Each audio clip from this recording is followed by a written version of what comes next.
vida posible. Sí, sí, de acuerdo, eso es correcto. Así que básicamente estamos, creo que han entendido la idea de lo que vamos a hacer, así que gracias por la participación. Así que, bueno, empezamos ahora y dado que ya estamos, creo que todos, vamos a compartirles la pantalla, ¿ya? Así que un segundito.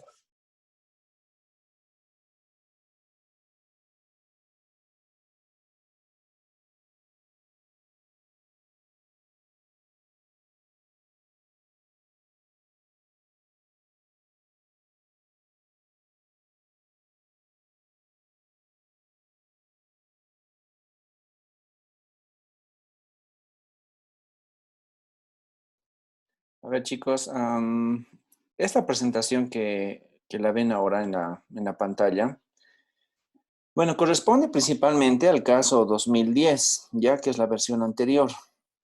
O sea, de hecho no ha habido mucha variación de la versión 2010 a la actual, que es la 2020, porque el marco general de análisis sigue estando ahí identificado, ¿ya? Pero lo que vamos a hacer entonces es comparar esto que tengo preparado, la presentación de un curso tradicional de Incoterms, con eso que les pedí que ustedes leyeran, ya que seguramente lo están revisando inclusive ahora.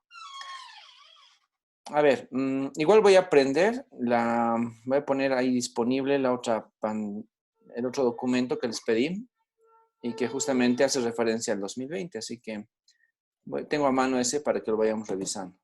Pero antes de empezar con la presentación, chicos, hay una pregunta que es fundamental y que obviamente está en esta presentación, pero que quizás no es tan obvia en el documento PDF, esa guía de Incoterms. Y la pregunta es, por ejemplo, ¿para qué las definimos? O sea, ¿cuál es la utilidad de aplicar un Incoterm? O sea, yo leí un poco, o sea, en la introducción te hablaba de que existen políticas y las políticas normalmente son aplicadas o las normas son aplicadas en el país en el que se han creado, ¿no? Pero en cambio, cuando hablamos de comercio internacional, entonces tenemos dos tipos de políticas. Entonces, por eso se crean unas políticas globales en las que estos dos países pueden participar y a través de las cuales se pueden regir. Entonces, creo que va un poquito por ahí. Sí, perfecto, eso es justamente.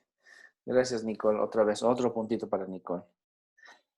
Repitiendo lo que dice Nicole, chicos, cuando hablamos del comercio internacional, es quizás recordar el capítulo 1 de Economía Internacional del semestre pasado. En el capítulo 1 del libro de Krugman, básicamente nos dice que la idea fundamental de por qué estudiamos a la economía internacional es porque cada país es soberano. Eso significa que cada país tiene su propia forma de regir sus normas, regir sus actividades y que incluso cada país tiene su propia moneda y su forma de tratar sus mercancías y no podemos utilizar las normas de un país en otro país, ¿ya? Y una de las ideas que les comentaba el año pasado cuando veíamos EcoInter 1 era justamente que cuando vemos el tema del comercio, es fácil vender cualquier producto de La Paz a Cochabamba o a Santa Cruz o a cualquier parte dentro de nuestro territorio soberano. Pero si nosotros queremos tomar en cuenta el tema del comercio, por ejemplo, vender un cuñapé. Ya quiero vender un cuñapé, que lo he hecho aquí en Cochabamba y lo quiero vender en Santa Cruz. Allá sabemos, creo, estoy suponiendo, creo que les gustan los cuñapés. Entonces produzco aquí el cuñapé, lo voy a vender en Santa Cruz y no tendría problema en llevar el producto. Pero eso no es cierto si quisiera yo vender el cuñapé, digamos, en Brasil o en cualquier lado de Argentina o Perú, Chile, etcétera. Cuando yo salgo de las fronteras bolivianas, de mi territorio soberano, entonces me someto a las leyes y normas de otros países. Por lo tanto, la economía internacional trata de regular y de analizar ese tipo de cosas. ¿Y vía qué herramienta? Pues vía el comercio internacional. Lo mismo, ahí aparece lo que nos comentaba Nicole, que cada país tiene sus propias formas de realizar la actividad comercial. En algunos países, por ejemplo en Bolivia, es libre la comercialización de la stevia, ¿no? Hay mucha gente que consume stevia, La stevia se está industrializando, ya no es un producto de tipo artesanal como antes. Ahora podemos comprar stevia en botecitos bien empaquetados y en los supermercados inclusive, ¿no? Así que está muy bien elaborada la cosa. Pero no podemos mandar stevia, por ejemplo, a los países europeos, dado que en estos países europeos el producto stevia todavía no ha sido aceptado según sus normas. Quizás puede hacer llegar la stevia, pero si no le pillan en la frontera no pasa nada. Pero si alguien lleva stevia, lo primero que pueden hacer es decomisar ese producto. Entonces, por ese motivo, cuando identificamos que cada país tiene sus propias normas, reglas y comportamientos y formas de conducta comercial, que es complicado esperar que un producto que va a venir desde la China a Bolivia realmente llegue como yo quiero que llegue. Si es que yo estoy haciendo la actividad del comercio, entonces debo regirme en las normas de la China y las normas de mi país. Y peor aún para Bolivia, que no tiene costa marítima, ¿no? Muchas de las normas de Incoterms que seguramente han revisado tienen mucho que ver con la parte marítima, porque regularmente, o sea, la mayoría de los países sí tiene costa marítima y por lo tanto puede tener relaciones comerciales con el mundo vía la costa marítima. Así que la forma por la cual podemos vincular el comercio, las reglas de los países y un acuerdo entre exportadores e importadores es vía un tratado como los Incoterms, ¿no? Así que el Incoterm justamente es eso, ¿no? Son normas de tipo privado que se aplican en distintos escenarios del comercio y que nos permiten mejorar la eficiencia del comercio. Obviamente los Incoterms, chicos, tal como lo vamos a ver en las diapositivas, no son una norma mundial.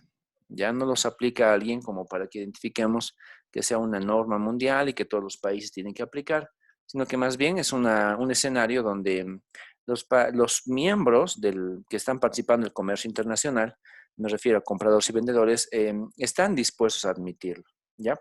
Y por eso es que los Incoterms tienen una contraparte legal. Y ahí justamente en la carátula, como la ven ustedes, dice Incoterms y los medios de pago internacionales. Y claro, cuando hablamos de medios de pago, entonces estamos hablando, por ejemplo, de términos contractuales para comprar algún bien y pagar por ese bien. Entonces, el Incoterm me va a definir algunos puntos como las responsabilidades de cada agente, un exportador o un importador, pero los medios de pago me van a definir cómo es que se va a llegar a culminar y a cerrar el acuerdo comercial, ¿ya? Entonces, son elementos que obviamente son propios del comercio internacional y que obviamente recaen sobre la economía internacional. Pero a veces esas obviedades nos permiten cometer errores. Por eso es que vale la pena mencionarlo otra vez, ¿ya? Bien, con esta introducción entonces, y viendo que tenemos 8 participantes, nos falta uno, comenzamos con nuestra clase, ¿ya? Por si acaso, chicos, esta presentación también está en la plataforma, por si quieren seguir. Y comenzamos. Bueno, espero estén viendo mi pantalla. Ahí está el tema del Incoterm, chicos. Por ejemplo, cuando hablamos de operaciones con el resto del mundo, básicamente estamos hablando de elementos como la propia exportación y la importación. Entonces sabemos que cuando estoy hablando de Bolivia o digamos de Estados Unidos, aparecen elementos así. Lo que alguien exporta es porque alguien lo está importando, ¿ya? Esa es la idea inicial. Y por otra parte, si yo soy Bolivia, yo estoy importando algo, quiere decir que alguien lo está exportando. Esas son las razones básicas según las cuales entendemos el comercio internacional. Ese tipo de escenarios, entonces, nos van a permitir encontrar y definir lo que vamos a ver más adelante, que son los contratos, ¿no? Contratos en términos de comercio internacional, que se basan, por ejemplo, en las normas bolivianas y también se pueden basar en las normas de los otros países. Y estos contratos muchas veces están enfocados en, en reglas del juego, ¿no? Son eso, reglas del juego, son instituciones que se han creado a lo largo de los años y que una de esas básicamente son los Incoterms. Les comentaba hace rato, no es obligatorio, ¿no?, el uso de Incoterms, pero se ha vuelto ya una norma quizás entre los exportadores y los importadores. Los países normalmente no nos obligan a usar Incoterms, pero en los contratos ya establecidos aparece básicamente la idea de bajo qué tipo de Incoterm estamos realizando la operación comercial, ¿ya? Y eso, como no es obligatorio, entonces puede que en algunos casos vaya a ser, digamos, omitido ya. Pero a pesar de que los libros nos recomiendan que se identifique que el Incoterm no es una norma, no es una regla, pues casi todo el comercio mundial se basa en Incoterms. Y finalmente, cuando genera un contrato de compra-venta a nivel internacional que se basa en un Incoterm, todo eso tiene que estar avalado vía formas y medios de pago. Entonces aquí sí podemos ver la parte normativa mundial inclusive. Y al final de las diapositivas de este capítulo tengo preparado ahí una parte conceptual de cuáles son los elementos de formas y medios de pago internacionales que existen, o por lo menos los más conocidos. Ahora, la historia. Siempre es bueno empezar con la historia en cualquier capítulo, por ejemplo, inclusive en capítulos nuevos como este. Y la idea, chicos, de un escenario de Incoterm empieza hace muchos años atrás, ¿no? Hace casi 100 años en realidad, hace 90 años más o menos. Entonces, básicamente, la Cámara de Comercio Internacional, ya después de la Primera Guerra Mundial, empieza a preocuparse por que los países también puedan mejorar sus relaciones comerciales. Y eso es obvio porque cada país tiene, por ejemplo, su propia moneda, tiene su propio tipo de cambio y lo peor de todo, tiene inclusive su propia lengua, ¿no? Entonces, cada país redacta sus contratos de compra-venta de artículos, sobre todo en sus lenguas y en sus normas. Y eso preocupaba básicamente hace 90 años a los que tenían que ver con el tema del comercio internacional. Por ese motivo es que la Cámara de Comercio Internacional, que va funcionando hace mucho tiempo atrás, empieza a fomentar la homogeneización y estandarización del comercio, sobre todo pensando en el grupo empresarial, ¿no? Que son los que se interesan en comprar y vender cosas. Y no solamente bienes finales para el consumo de los clientes, también bienes intermedios como materias primas para las industrias. Por ese motivo es que esta institución es la que fomenta básicamente el primer desarrollo de lo que se denominan los Incoterms. Cuando hablamos, por ejemplo, de la Cámara de Comercio Internacional, tiene varias funciones, ¿no? Esta, por ejemplo, tiene igual una vinculación mundial. Hay muchos países que participan de la Cámara y vía su participación, o sea, como miembros adscritos a la Cámara, pueden tocar temas, por ejemplo, como el transporte, ya identificando el transporte, sobre todo el enfocado en el ámbito del comercio, o sea, ¿cómo es que voy a mandar mi producto, voy a recibir mi producto en el comercio internacional? Normalmente mucho de esto se dice que es por vía marítima. Una segunda fuente de transporte para mercancías es el tema terrestre. Y en tercer lugar aparece el tema aéreo. Sobre todo en tercer lugar porque es más costoso, ¿no? El costo unitario de un transporte aéreo siempre es mayor que el costo unitario de un transporte terrestre y el más bajo de todos normalmente es el transporte marítimo. Además, es importante que nosotros entendamos que cuando voy a comprar un producto del resto del mundo, aparece en muchas normativas el término de seguro. Los seguros por el envío de un producto. Por ejemplo, si ustedes en algún momento han comprado algún bien del resto del mundo, sin darse cuenta el precio que han pagado ya incluía el seguro por el transporte. Luego el financiamiento, que hace referencia al uso de servicios financieros para comprar y vender las mercancías. Ya financiamiento está referido a eso sobre todo.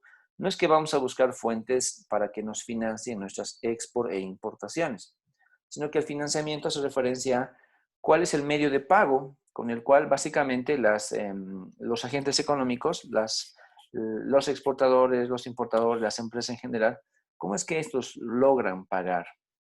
Porque si bien es interesante pensar que las personas del medio pueden tener acceso a una tarjeta de crédito y también tarjetas de débito con transacciones internacionales, esto no se aplica tan así cuando hablamos de empresas, ¿verdad? Por ejemplo, vemos ahí los casos clásicos de compra-venta de combustible, me refiero al petróleo, que hay muchos países que venden el petróleo y es valorado en miles de millones de dólares por las cantidades que se compran, y los países van comprando y no pagan con una tarjeta de crédito, ¿verdad?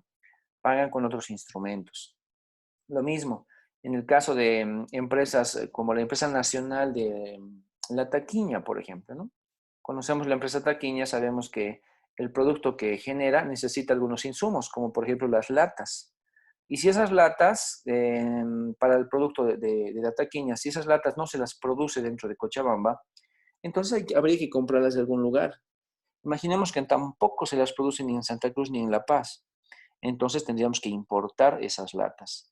¿De dónde importaríamos las latas? Quizás la opción más básica es el Perú, ¿no? Porque el Perú también es un país minero y tiene empresas fundidoras y que sobre todo generan algún tipo de productos en temas de aluminio. Pero y si no podemos acceder al Perú, entonces podríamos recurrir a Corea o a Singapur o en el peor de los casos inclusive a China. ¿Ya? Entonces hay muchas opciones y en todos los casos solo para poder vender algo llamado un producto de la taquiña enlatado, debemos importar. Y esas importaciones no las vamos a pagar en efectivo, ¿no? Tampoco vamos a mandar a alguna persona con una maleta llena de dinero, sino que hay formas para poder realizar los pagos. Y a eso se referencia el término financiamiento.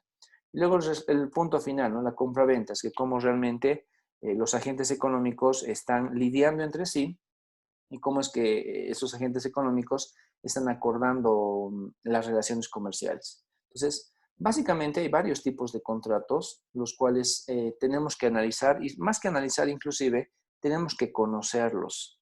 Porque en la medida en que conozcamos los tipos de contratos que existen en el comercio internacional, ya podemos ser agentes, ¿no? Del comercio internacional de nuestro país o también en otros países.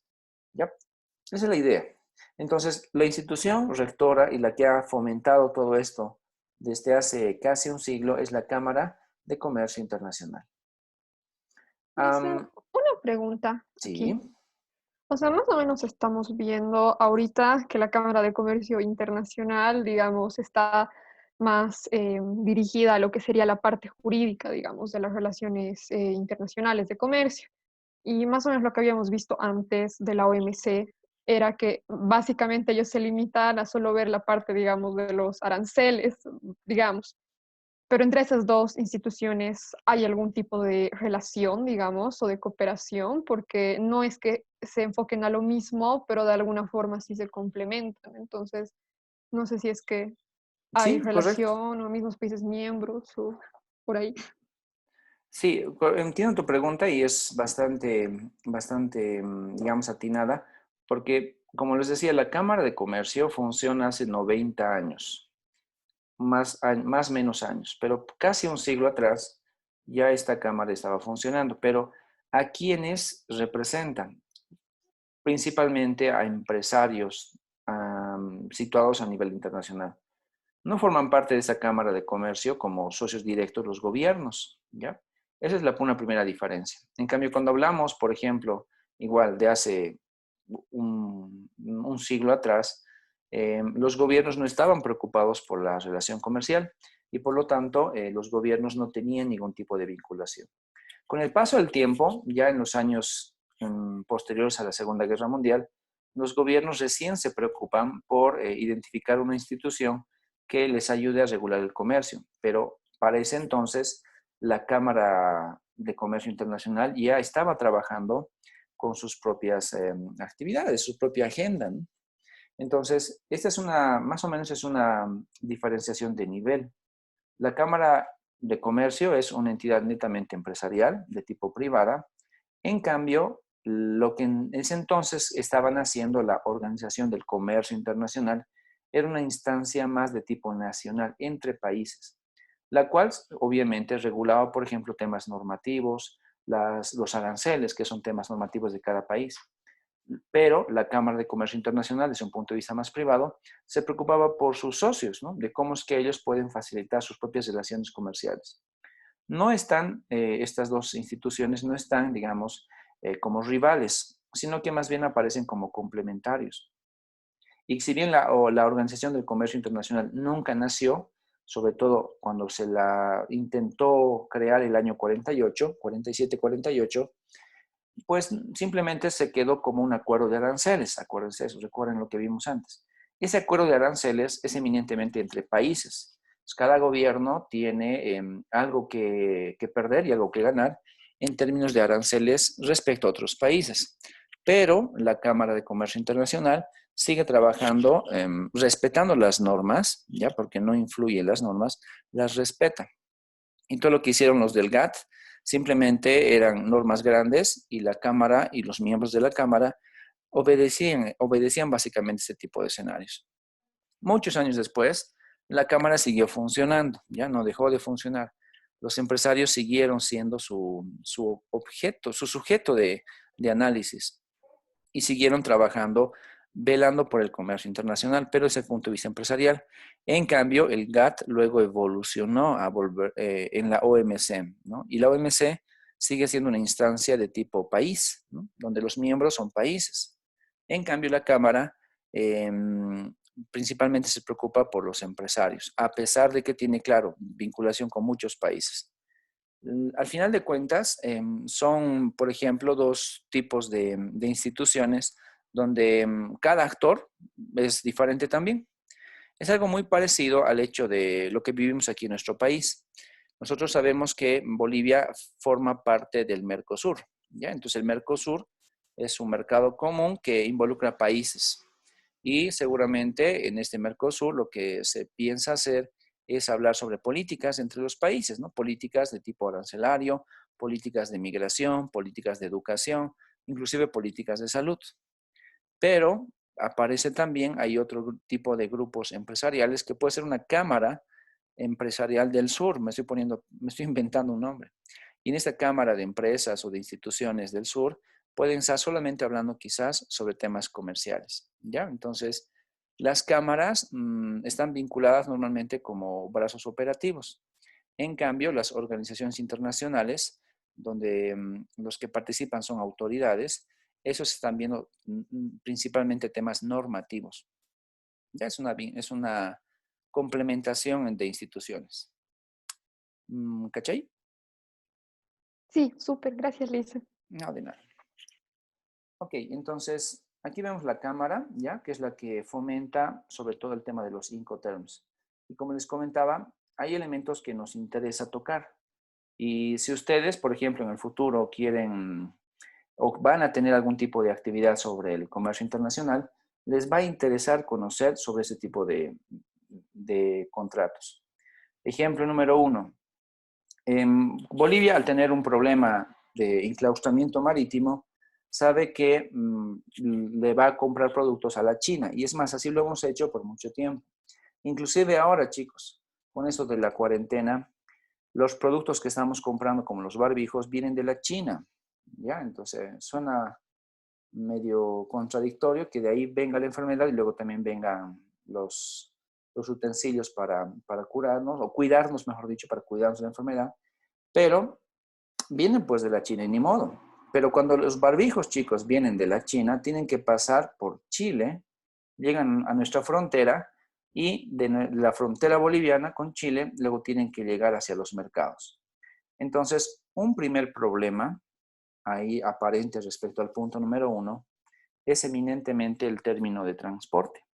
Porque la empresa que produce el barbijo en la China, digamos que lo hace en Shanghái, China. Ya, aunque es un centro financiero, pero igual, digamos, lo hace en Shanghái. De Shanghái tienen que llevar en algún medio de transporte, digamos un camión, las cajas, los contenedores que tienen básicamente esos barbijos hasta el puerto. Una vez que llegan al puerto, ya, el transporte terrestre deja de tener responsabilidad sobre el producto y quien asume la responsabilidad sobre ese producto es el barco, ¿no? El transporte marítimo. Y por lo tanto hay un segundo contrato. Y ese segundo contrato involucra justamente qué pasaría si el barco se hunde. Y sabemos que muchos barcos en el marco de, no sé, de la historia misma, se han hundido o se han perdido o algo ha pasado. Pues, ¿qué pasaría si el buque o el barco se hunde o tiene algún problema?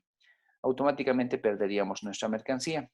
Por ese motivo, para evitar perder nuestra mercancía, los barbijos, aplicamos un seguro, ¿no? Entonces, si el barco tuviera algún problema, luego habilitamos el seguro y cobramos el seguro y nos reponen el dinero por nuestros barbijos.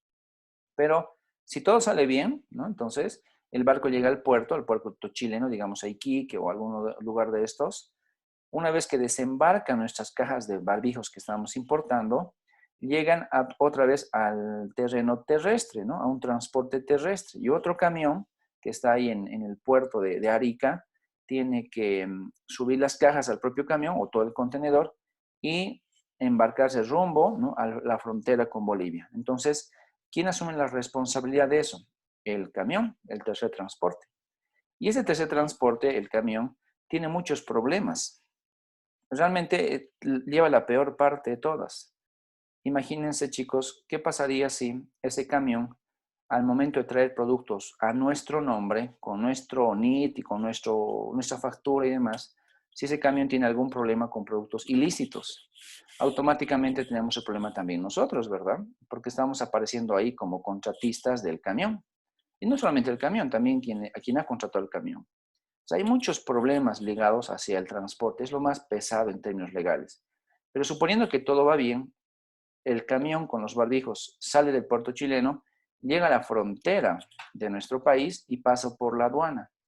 Y una vez que entra a la aduana, ¿no? En la aduana tiene que justamente justificar ante las autoridades bolivianas lo que está introduciendo dentro del país, que es un camión que tiene barbijos, por ejemplo. Y una vez que logra pasar aduana, ¿ya? Y paga los impuestos respectivos, ese mismo camión cerrado tiene que llegar hasta su destino, ¿no? Y ahí otra vez, cualquier cosa puede pasar con el camión.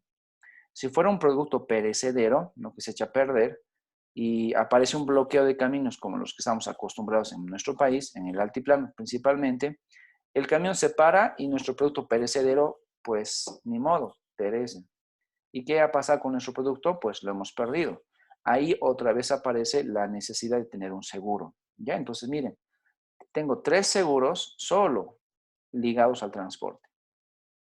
Y si el producto nuestro llega realmente a nuestro destino, no llega a la puerta de nuestra casa, ¿verdad? Llega a la aduana regional. Entonces, el camión que partió desde Chile, pasó por la frontera ahí en Tambo Quemado y luego llegó hasta nuestra aduana Cochabamba, entra a la aduana y otra vez tiene que mostrar todos los papeles, mostrar los seguros y una vez que en la aduana logran desaduanizar, que es el término que se usa, recién lo pueden despachar a las tiendas comerciales. Entonces, todo ese trayecto, chicos, solo para traer barbijos, involucra un gran riesgo, ¿no? Y todo eso significa, por lo tanto, tener a cada rato un documento que me vincula con el producto, un documento que me vincula con el pago al producto y un documento que me vincula y además me asegura que el producto va a llegar vía los seguros. Todo ese tratamiento es simplemente sugerencias de contratos que aparecen y que han sido desarrollados en casi un siglo de trabajo de la Cámara de Comercio Internacional. Así de complicada es la cosa, ¿no? Y de eso se trata este módulo, por si acaso. Ahora, justamente, ¿qué es un contrato? Pues estamos hablando del contrato de compraventa, ¿no? Y tal como lo indica la parte normativa, está involucrando a las partes. ¿Y cuáles son las partes? Pues el vendedor, ¿ya? Y el comprador. Y cualquier contrato, chicos, no es que es una hojita de papel simple y que me dice que yo te vendo y tú me compras y vamos a pagar tanto por el producto, sino que tiene muchas otras cláusulas, ¿no? Básicamente, la relación de las cláusulas son la cantidad del producto que se va a comercializar, el tiempo en el cual va a llegar, dónde va a llegar y cómo es que se va a pagar y además los seguros que se van a cubrir. Entonces, es mucha información que tenemos que involucrar dentro de los contratos y por eso, para no tener problemas, justamente por ese motivo de múltiples cláusulas, es que los contratos de compra-venta suelen ligarse a los Incoterms. Y así, cualquier, digamos, regente o árbitro que esté revisando la parte de los documentos de compra-venta, identifica el uso de Incoterms, entonces ya sabe quién tiene la responsabilidad del transporte, quién tiene la responsabilidad del pago y quién tiene la responsabilidad de todo lo que tenga que haber. Por eso los contratos de compra-venta son importantes. Y eso normalmente están avalados en las normas de cada país y tratan de cubrir todas las salvedades posibles. Y normalmente esos contratos, si bien ya son estandarizados, se recomienda que sean elaborados por un abogado que conozca las normas de exportación e importación. O también que sean revisados por, no sé, un economista que domine el área de exportación e importación. Ya, así que va por ahí el término de contrato. Algunas recomendaciones, eso siempre es bueno tener, algunas recomendaciones de por qué es importante tener un contrato, o sea, por qué firmar un contrato, y es que básicamente debemos identificar esas cláusulas, ¿no? Las palabras clave aquí son las cláusulas y las condiciones según las cuales vamos a nosotros aplicar la relación de compra-venta. Y ojo, como les decía, se recomienda que los contratos los realice o los revise por lo menos un abogado que conozca de las leyes, porque no es lo mismo mandar un producto a un cierto lugar y pensar que va a aceptar ese lugar tal como lo acepta mi ciudad, porque puede ser que en la otra ciudad, el producto, en otro país en realidad, el producto no sea bien aceptado. Esto ha sucedido bastante con el término de productos que han sido enviados a otros países, sobre todo después de los años 90 desde Bolivia. Ustedes saben perfectamente bien que por la historia que conocemos de nuestro país, de los años 90 en adelante hubo una gran migración de bolivianos hacia diversos destinos, principalmente Argentina, Estados Unidos y Europa. Y en Europa, principalmente España, Italia y también Inglaterra. Entonces, los cochabambinos, sobre todo, ¿no? Muy querendones de su tierra, obviamente, después de que se han posicionado en sus lugares, se han quedado en Argentina, en Estados Unidos, también se han quedado y tienen ya sus bienes en Europa, extrañan su tierra, ¿no? Y es algo común, es algo normal que les sucede a muchos cochabambinos. Y como extrañan su tierra, entonces están inclusive pidiendo a sus familiares en Bolivia que les manden productos. A ver, para ver si siguen despiertos, chicos. ¿Qué producto le mandarían a un familiar suyo si es que estuviera fuera? Laura, ¿qué le mandarías a un familiar tuyo? ¿Cómo? O sea, ¿a Comida. qué estamos entendiendo por afuera? O sea, que está fuera de Él, Bolivia o que yo estoy afuera de afuera de Bolivia. Bolivia. No, no, tú estás en Cochabamba.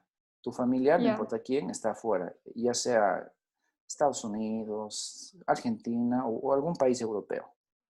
ya. Le mandaría yahua o el fricasé en bolsa ese seco de bloche. Ah, ya. Yahua, pero en polvo. O Se puede yahua. llevar también en las latitas si la envuelves bien.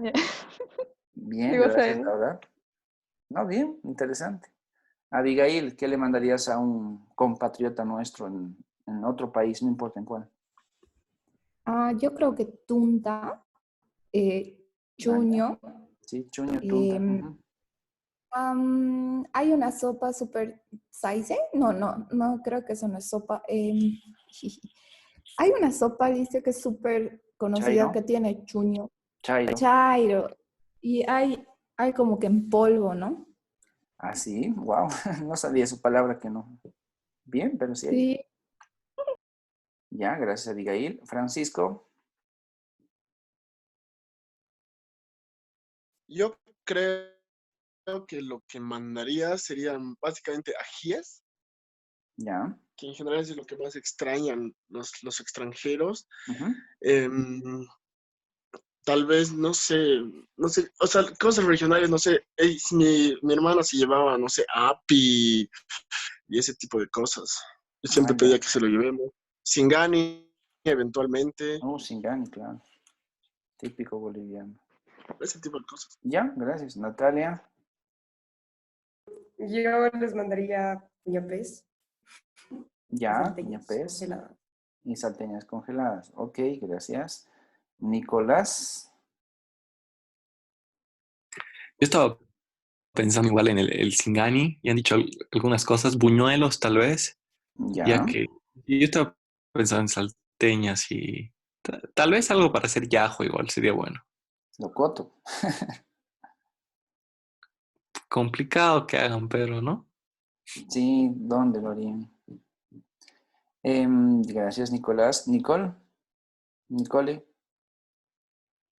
Yo les mandaría humintas y también, o sea, algún amigo de mi papá como que cuando vamos al extranjero le piden cerveza porque la de acá tiene otro sabor. Ah, qué bien. Interesante. Paola, Paola Delgadillo. Papi, igual. Api, ya. Tojorí, con Alto Jorí, ok, bien. Y finalmente Santiago. Uy, creo que mandaría a ver los pasteles, esos los pastelitos con queso y azúcar. Ya, Y creo que hay guarapo embotellado. ya, ok, ok, bien. Bien, gracias chicos. Pues todo lo que se responde es justamente lo que yo esperaba que lo puedan comentar. Y es que es básicamente muy complicado mandar muchos de esos productos, ¿ya? Porque a veces uno puede mandarlos pensando que como solo es un alimento y ya, lo van a recibir en otros países, pero hay algunos destinos que son muy cerrados y que no permiten ningún tipo de alimento que entre a sus fronteras. Por ejemplo, uno de los países más cerrados dentro de nuestra región latinoamericana es Chile. Si ustedes se van con cualquiera de los productos que han indicado, bueno, excepto cerveza, ¿no? Cerveza está enlatada, pero los demás productos que son básicamente de tipo fresco y que son perecederos, normalmente cuando alguien va con cualquier alimento y cruza la frontera chilena, lo decomisan, ¿ya? Nos decomisan. Más bien no nos ponen multa, pero sí nos decomisan. Porque en Chile tienen un control sanitario muy fuerte respecto a cualquier producto de origen animal o vegetal. Y ahí me pongo a pensar, si nosotros vamos y queremos quizás llevar lo que comentaban, un api, un tojorí o algo así, en la frontera nos lo van a decomisar, porque ellos no lo permiten. Así que si yo quiero mandar de Cochabamba a Santa Cruz o a Pando inclusive, lo puedo mandar todo lo que ustedes han dicho. Libremente va. Pero si quisiera mandar ese producto al país de Chile, que tiene una relación muy estricta con productos bolivianos, o quiero mandarlo quizás a un país europeo, quizás muchos de esos productos no lleguen adecuadamente. Porque al entrar a la frontera de esos otros países necesitan un registro, un permiso específico. Y por ejemplo, la yahua, que es muy obvia para nosotros, no es tan obvia para ellos, ¿no? Y peor si es que está mezclado como la propia yahua que conocemos, tomate y locoto. Quizás locotos en polvo sí se puedan mandar porque han sido procesados y no tienen riesgo de contaminación fitosanitaria, se llama por si acaso. No hay riesgo y puede entrar en cualquier país. Pero si le quisiéramos mandar yajuita, así como la conocemos nosotros, es muy probable que no pase de la frontera, ¿no? Y la frontera nos van a decomisar. Lo mismo lo que comentaban, la huminta, ¿no? La huminta tan normal que la vemos en nuestro país, es súper complicado poder ingresar esa huminta en otros países. ¿Ya? Las normativas de otros países son muy restrictivas respecto a productos de origen animal y vegetal. Y peor aún si es que queremos mandar productos que no han sido procesados. Por lo menos la huminta ha sido cocinada, ¿verdad? Pero si queremos mandar productos que no han sido procesados, como por ejemplo, no sé, el propio chuño, la propia tunta, en algunos países te aceptan, pero no en todos. Y esos son los problemas, chicos, a los cuales nos enfrentamos. Sin embargo, productos que sí tienen algún tipo de control sanitario y que tienen un registro sanitario, como la cerveza o el Singani que comentaban, esos tienen una mayor probabilidad de ser aceptados. Porque por lo menos el país receptor, o sea, a quien le mandemos, sabe bajo qué normativas han sido revisados ciertos productos, ¿no? Y ahí aparece la normativa del SENASAC justamente. Y por eso es importante definir la parte de las normativas, porque las leyes son lo que básicamente nos interesa. Y ojo, no solamente hay leyes sobre el producto en sí, sobre los componentes del producto. También existen algún tipo de leyes sobre incluso las etiquetas, ¿no? Cómo es que un producto tiene que ser etiquetado. Hace algunos años atrás, la empresa Fino, que la conocemos ahora, la Fino, ya forma parte de un consorcio más grande, ¿no? Es una empresa que ha comprado a la Fino, entonces la Fino es una marca más. Pero hace algunos años la Fino era una gran empresa boliviana y de capitales bolivianos y todo, una referencia para los empresarios de nuestro país. Y esa empresa Fino empezó a vender su producto básicamente a Norteamérica, ¿ya? Los que cuentan la historia dicen Norteamérica, no especifican si es Estados Unidos o quizás el Canadá, pero es Norteamérica. Y la cosa es que ellos mandaban su producto en sí en las botellas con todos los requisitos fitosanitarios de rigor. Mandaron previamente muestras a los laboratorios en Estados Unidos o en Canadá, donde sea, y aceptaron esas muestras. Evidenciaron que el producto de fino, el aceite fino, no tenía problemas para que pueda ser consumido dentro de Estados Unidos. El problema fue que cuando mandaron el producto, llegó allá a Estados Unidos en su contenedor, pero en la etiqueta existía información que no coincidía con la factura. Por ejemplo, que aquí en Bolivia estamos acostumbrados a tener el aceite fino light. Y ya, para nosotros es normal ver el aceite fino light, que se supone que es un aceite con menor saturación de grasas. Y así lo entendemos como fino light. Ya se lo consumimos, lo buscamos, lo compramos como fino light. Pero la palabra light, ¿no? Que busca ser ligero o para adelgazar o adelgazante o algo así, en Estados Unidos se lo entiende de diferente forma y seguramente en el Canadá también. Y por ese motivo no podía aparecer dentro de la etiqueta fino light. Debería aparecer fino y abajo aceite light, por ejemplo. Y ese tipo de cosas provocaron que miles de litros de aceite no puedan entrar al mercado de Norteamérica y tuvieron que ser devueltos. El barco que llevó el producto nunca pudo desembarcar ese producto porque la etiqueta de los productos no coincidía, decía fino light y no decía fino aceite light, y tuvo que volver a Bolivia. Y en el transcurso de llegar a Bolivia, pues perdieron mucha plata por el transporte porque no es nada barato, ida y vuelta.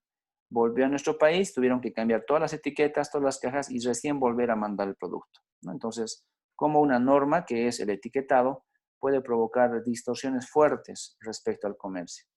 En nuestro país, pues parece que las marcas de los productos no siguen ninguna regla, ¿no? No hay una marca que diga que esto es así o allá, sino que las marcas hacen lo que quieren en Bolivia.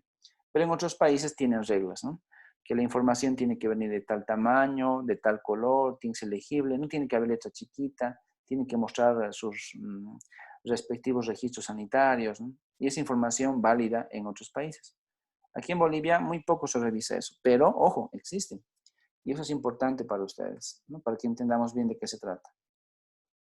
También otra forma por la cual es necesario tener la firma de los contratos es para evitar confusiones, ¿no? Y ahí, ojo, el tema de la confusión podría ser que alguien vende un producto que se supone es como las papitas fritas.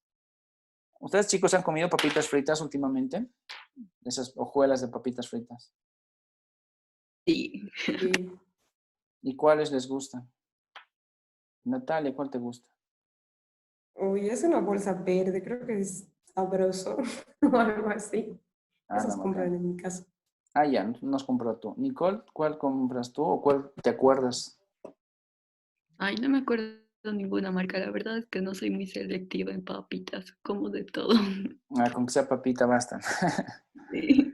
Ok, pues básicamente, chicos, pensando en papitas fritas, sabemos que las papitas que se producen aquí en nuestro país son básicamente una papa que la pelan, la lavan bien y luego la someten a un corte muy fino. ¿Ya? Y la papa entera la están cortando. Y así, cuando está cortadita, la ponen a freír. Y luego nos venden en una bolsita papitas fritas.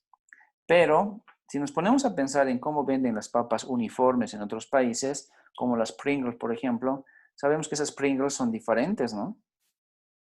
¿A quién le gustan las papas fritas tipo Pringles? A Uy, a mí. mí. A Sí, me gusta. Sí. todos. ¿Quién Pero ni dijo siquiera todos? son papa. Exacto, no son papas. Eso A mí Pero quiero. no me son gustan las delis, papas no fritas. importa. Es Tiene un montón de básicamente cosas. correcto. A ver, Son ¿qué creo sabe como que Santiago? 15. Creo que si lees bien, o por lo menos en otros lados, dicen que son Ujú. como 10 o 15% papa y el resto son harina de arroz, Almidones y harina de todo. almidón y todas esas cosas. De algo hay que morir. Coronavirus. Desayunando Doritos, obviamente. A mí no me gustan las papas fritas. Ah, bien, Francisco, está muy bien. Ah, claro, pero después Planet Chicken, ¿no, Pancho? Ah, Planet Pero Chicken, esas no son chochísima de la hojuelas, esas vida. son papas normales, fritas. Esas sí son papas. Comes todo lo que se mueva. Puede ser. Igual tienen harina, ¿Las Pringles o cuál? ¿O las papitas del las de Francisco? Planet Chicken. ¿Las de Francisco? Ok. Sí. Pero eso es cierto, con lo que les ponía como pregunta de las Pringles es que, o sea, si las ponemos en comparación de homogeneidad y de presentación, en nuestro país, pues, pierden nuestras papitas, ¿no? Las nuestras son deformes, porque son naturales. Es una papa cortada y sale, pues, de forma aleatoria su forma. En cambio, las otras vienen en un tubo y están todas del mismo tamaño, misma inclinación inclusive. Pero eso es porque las otras no son papas puras, ¿no? Sino que son procesados de papa, que han sido después freídas, ¿no? Y eso significa el tema de evitar confusiones, porque quizás en otro mercado, vamos a ponernos un caso de Islandia, imagínense, Islandia nos quiere comprar. ¿Alguno de ustedes es Islandia o fue Islandia en algún trabajo? Creo que Francisco fue a Islandia en algún momento. No me acuerdo, creo que sí le dicen, pero hace tiempo. El semestre pasado. Bueno, imaginemos que Francisco quiere vender a Islandia papitas fritas, ¿ya? Y les hace probar y todo a los de Islandia. Y puede ser que nunca les haya mostrado el paquete, así de cómo está empaquetado. Y como la forma de enviar la papa frita es muy diferente si fuera una Pringles que está en un tubo respecto al paquete de las papitas, que es una bolsita con un verde, como decía Natalia hace rato. Cuando llegue allá la papa, quizás llegue destruida, ¿no?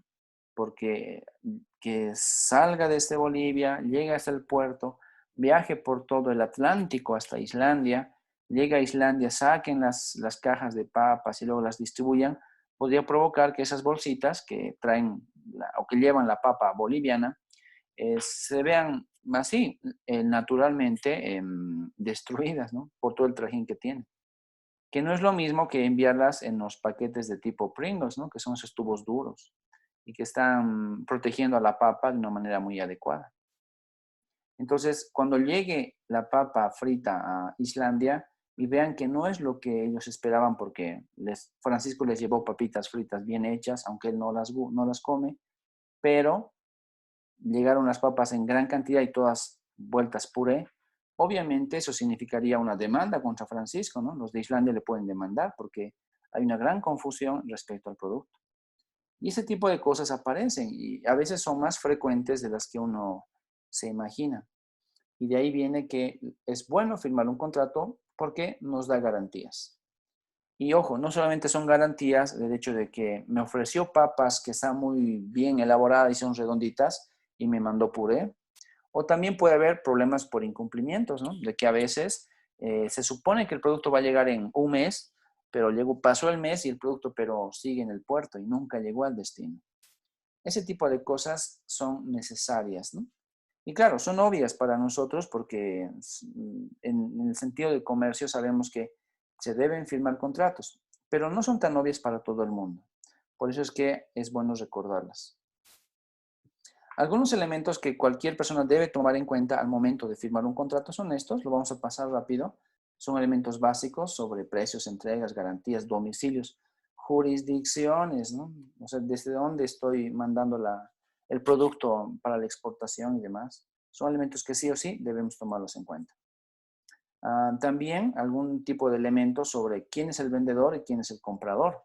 Y eso es fundamental, sobre todo para hablar de los Incoterms, ¿no? Porque cuando hablamos de los Incoterms, justamente define ahí, claro, quién es el vendedor y quién es el comprador. Porque el Incoterm se aplica sobre todo para el vendedor y está como recepcionista el comprador. Y ahí aparece bastante bien los roles que tiene cada uno de ellos, ¿no? El vendedor tiene que entregar las mercancías, va a cambiar de propiedad. El vendedor era dueño del producto y cuando lo está vendiendo, está dejando de ser dueño del producto y le está traspasando ese derecho al comprador. Y además debe facilitar los documentos, la información en general, para que el comprador pueda tener libertad de llevar su producto por todo lado. Ya como por ejemplo la factura de venta, que es un elemento muy importante para aduana nacional, por ejemplo, en nuestro país. Y el comprador, los roles que cumple son sobre todo que tiene que pagar por lo que está comprando, debe tener la capacidad de recibir la mercancía, porque por algo es el comprador. Eso también parece algo muy obvio, ¿no? O sea, como que no tiene sentido ponerlo, pero ojo, cuando hablamos de temas de comercio internacional, existen algunas normativas que con el paso del tiempo se han ido aplicando y una de esas tiene que ver con la identificación de quién compra. O sea, no puede comprarle un anónimo, ¿ya?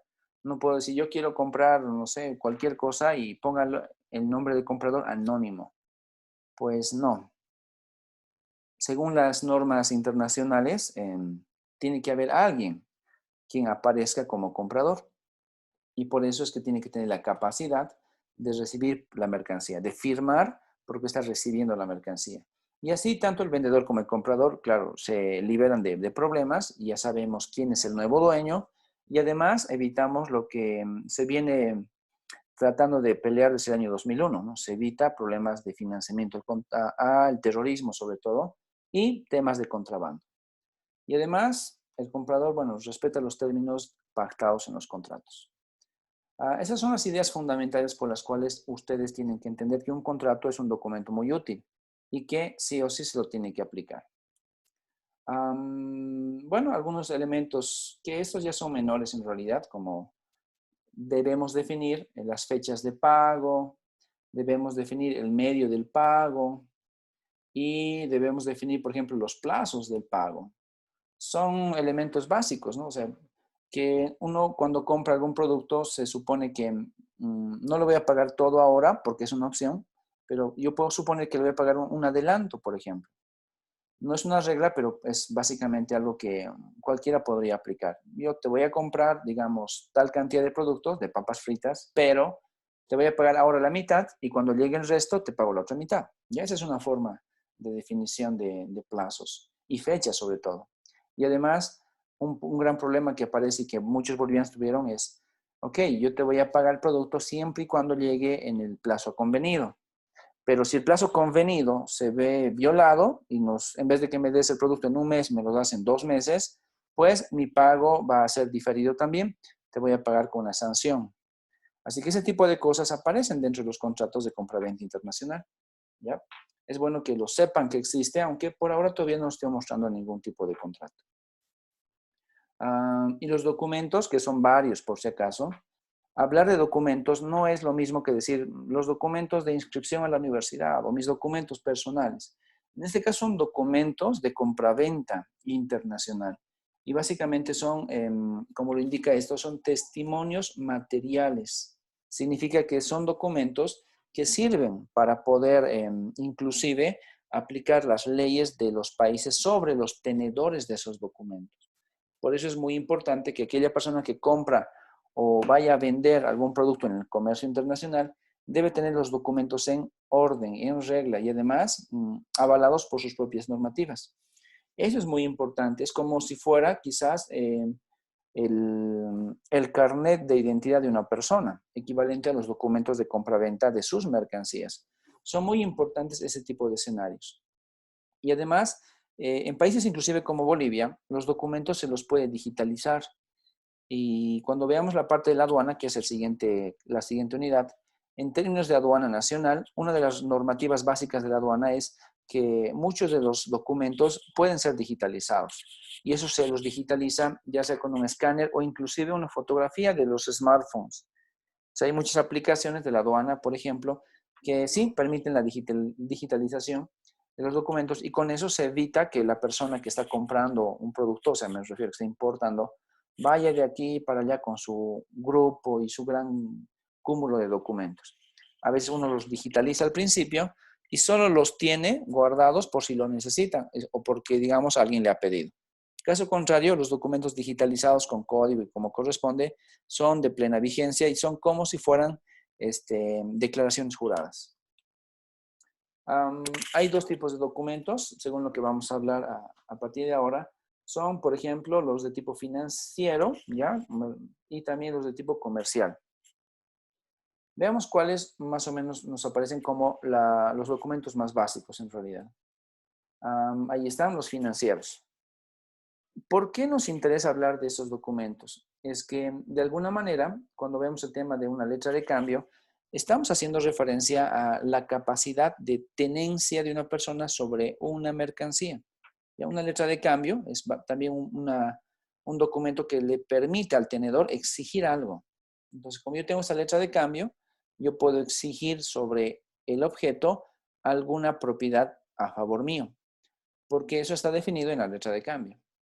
Los pagarés son algo así como las deudas, ¿no? Deudas por pagar que son inscritas en un documento y que son muy parecidos a los recibos, solo que el pagaré también es otro compromiso.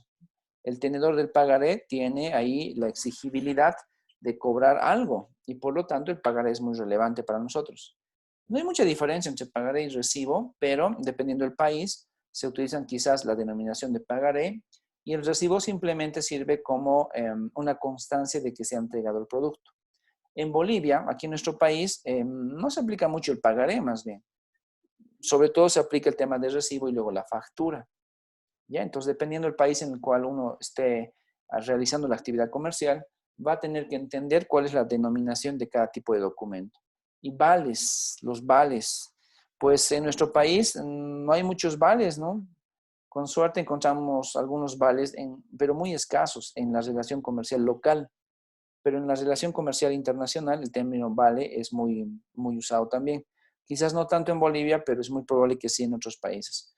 Los vales son muy parecidos a los recibos, ¿no? Solo que ese vale le dice al que tiene la mercancía que él es el dueño de la mercancía, ¿no? Es como si fuera un documento parecido al caso boliviano, como si fuera el tema de la factura. Por ejemplo, si ustedes compran algo y pagan por ese algo, les van a dar una factura y en esa factura indica a nombre de quién se ha realizado la transacción. Entonces, la persona tenedora de la factura es también la dueña del producto, ¿no? Entonces, los vales tratan de utilizar básicamente ese concepto para decirnos quién es el dueño del producto. Pero ojo, vales, por ejemplo, no se aplica mucho en Bolivia, pero seguramente en otros países tiene mayor presencia y mayor utilidad. Sin embargo, son algunos documentos que los utilizamos como referencia. Y en términos comerciales, aquí se aparece la factura, ¿no? Que es un elemento fundamental. Cuando compramos cualquier cosa en cualquier país, nos dan la nota fiscal, también conocida como factura. Ahora, lo específico, y esto sí es nuevo para la mayoría de los estudiantes, es el tema de la lista de empaque. O sea, ¿qué tiene la lista de empaque? Es un checklist, ¿ya? Quien me dice o le dice a la persona que va a revisar qué tipo de productos están siendo incluidos dentro del empaque que voy a mandar, digamos, a otro país, porque yo soy el exportador. O también le dice a quien esté importando, cuando esté revisando la autoridad, le dice qué tipo de productos estamos nosotros, básicamente, adquiriendo. Bolivia, por ejemplo, puede estar comprando ese bloque de barbijos. Entonces, en la lista de empaque tiene que estar ahí claramente identificado que lo que estoy importando son barbijos. Y quizás los barbijos simples, los barbijos N95, los barbijos, no sé, de tela, por poner un caso. La lista de empaque es entonces lo más parecido a un checklist. Documentos de transporte, y les dije hace rato, quizás solamente como un comentario. El transporte es sumamente importante. Y aquí vamos a ver que hay varios tipos de documentos mundialmente aceptados. ¿Ya? Documentos de transporte. Puede ser marítimo, puede ser aéreo, puede ser terrestre. Y es que en cada documento indican algunas cláusulas de relevancia. Como por ejemplo, el tema del seguro, ¿no? Por la mercancía que está siendo transportada. Y también el tema de plazos y pagos. Certificado de origen, esto se aplica muy poco. Hay muy pocos productos que tienen certificación de origen. Esto no viene tanto de la economía internacional, viene más de, por ejemplo, de la parte de identificación de productos, del marketing internacional. ¿Ya? El tema de certificado de origen es bastante interesante, pero no se aplica en todo lado. Chicos, ¿alguna vez han oído hablar del certificado de origen? No. ¿Alguien? ¿No? No, no, la verdad que no. Ya. ¿No se refiere tal vez igual a lo que es la denominación de origen? Sí, correcto. ¿Qué sabes? Que sé que eso se da mucho en el tema gastronómico. Sí, también, Por sí. ejemplo, que el queso azul no puede ser llamado queso azul si se produce en otro lugar que no sea en no sé qué lugar de Francia, por ejemplo.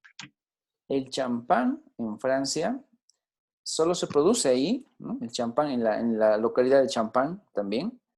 Y no puede llamarse champán si se produce en otros países. ¿Eso lo sabías? Sí, sí, algo sí sabía. Sabía de algunos productos porque mi roommate estudia gastronomía y siempre hablaba de que hay muchos productos, o sea, muchas cosas que en Ujú. general solamente se las pueden llamar así si es que se producen en cierto lugar y no se las puede denominar así en otros lugares, por ejemplo. Ok, chicos, por ejemplo, a ver, quién sabe. Como dice Francisco, se aplica bastante al ámbito de la gastronomía, ¿ya?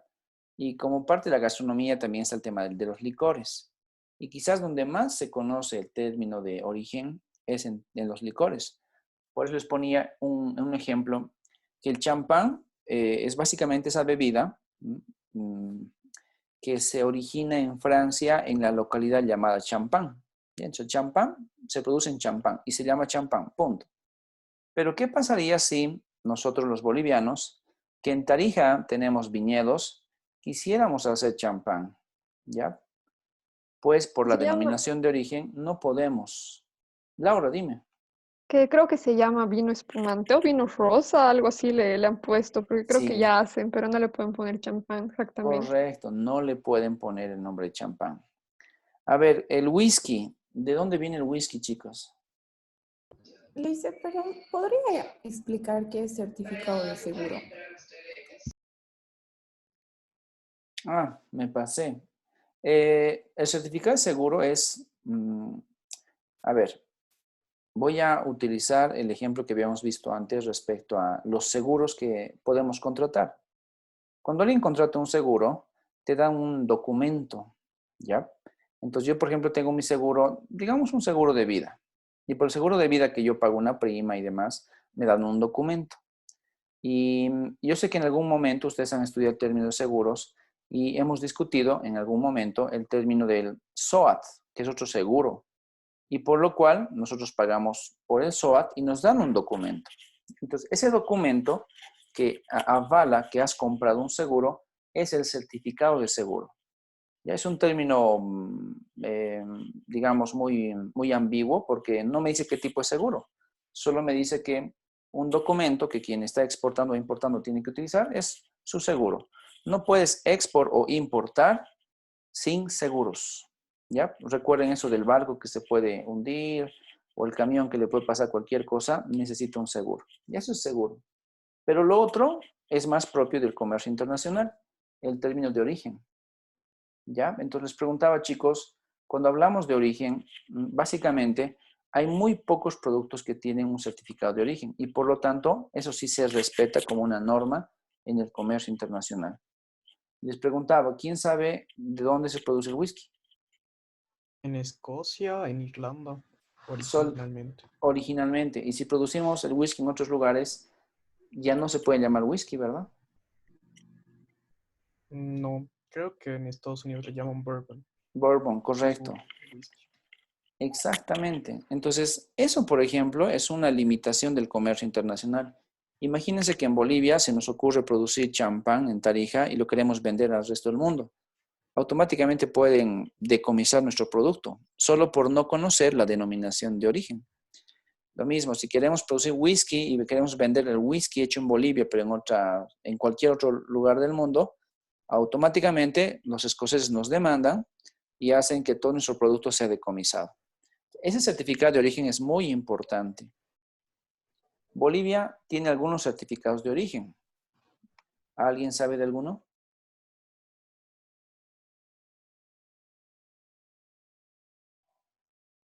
Hace rato lo han dicho, por si acaso, como ejemplo. Creo que lo dijo Nicolás. El buñuelo. El Singani. El El Singani. Singani. Correcto. Correcto, el El Singani, buñuelo. Natalia. Un puñuelo, no. No, lo que dice, Dios mío. Lo que dice Natalia es correcto. Pero Entonces, Listen, ¿sí, Laura? entonces el certificado de origen básicamente es como un documento que le permite a un producto llamarse, digamos, de una forma determinada y que ningún otro producto se pueda llamar así, ¿o cuál es el Producirse. producirse? Sí, por ejemplo, si tú estás comprando champán, o sea, imagínate que tú estás importando champán, ¿ya? Ya, Pero tú no sabías que el champán solo se debe producir en Francia y en la localidad llamada Champán. Y tú estás importando champán de China, pues ese producto puede ser decomisado y puede no entrar aquí a Bolivia porque quizás la denominación de origen, que debe ser sí o sí francesa, aquí aparece como China. No estás cumpliendo un requisito del comercio y por lo tanto, el donde debería producirse no se está produciendo, es como si estarías comprando un producto pirata. Y cualquier producto ya. pirata, entonces se podría decomisar. Entonces el certificado de origen lo tiene Francia, digamos, en el caso Correcto. del champán, Sí, y correcto. solo tiene que haber ese certificado, digamos, para que yo diga que es champán. Sí, y que no te decomisen el producto cuando esté entrando a la frontera. Ya, ok, gracias, Pero Lisa. ojo, les decía, hay muy pocos productos que tienen certificado de origen, muy poquitos. En el caso de Bolivia, el que conozco es el del Singani, justamente como lo comentaba Natalia. Si ustedes, chicos, quieren exportar Singani a otro país o se van a ustedes a otro país y quieren producir Singani, no lo pueden hacer porque el Singani es exclusivo de Tarija, Bolivia. En ningún otro lugar se puede producir Singani. Algo muy parecido al Singani en nuestro medio es lo que se produce en el Perú. ¿Alguien sabe? Pisco. Correcto, el pisco. Entonces, como estamos muy ligados a ciertos productos, es importante saber para temas de comercio internacional que este puede ser un requisito, ¿ya? Un requisito muy importante sobre el tema de denominación de origen. La Unión Europea, por si acaso, tiene denominaciones de origen para muchos productos, pero como Unión Europea. Los otros países solo los tienen como si fueran requisitos fitosanitarios. Y en términos gastronómicos, muy pocos países tienen el escenario de su propio certificado de origen. Bolivia, más allá del Singani, creo que no ha avanzado mucho.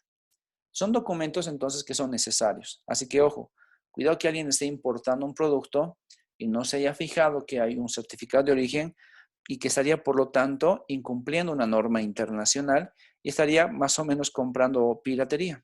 Pues cualquier producto pirata puede ser tranquilamente decomisado. Y esa es una parte de todos los documentos que quizás un importador necesita. Lo más básico es esto. Todavía no les dije, por ejemplo, cuál es el tipo de transporte que vamos a ver y demás, pero una parte de los documentos tiene que ser necesariamente transporte. Y cualquier transporte está ligado a el seguro que se paga por el producto que está llegando a nuestro país. Certificaciones varias, pues ya se entiende que depende del producto y depende del país. Algunos países necesitan cierto tipo de certificaciones adicionales respecto a otros. Bolivia, por si acaso, es uno de los países más liberales en términos de comercio. Si ustedes quieren comprar algo y traerlo a Bolivia, es casi seguro que les van a decir que sí. En Bolivia muy pocos productos tienen limitaciones de importación. Quizás por eso que en Bolivia puedes encontrar de todo en el mercado, de cualquier país y demás. Somos una de las economías más abiertas al comercio internacional. Ok, aquí están algunos ejemplos de documentos, tal como les comentaba hace minutos atrás.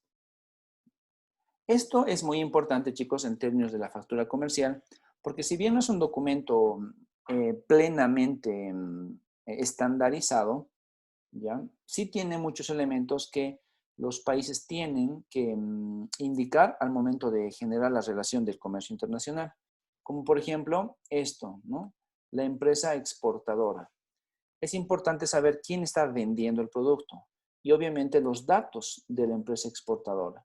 Y luego la empresa importadora o la persona que está importando. Lo mismo, es importante tener todos los datos básicamente de esta instancia. Y si se fijan, en este caso además, vamos a borrar. Si se fijan en esta partecita de la importadora, Básicamente, quien importa es además a quien le sirve la factura. ¿Ya?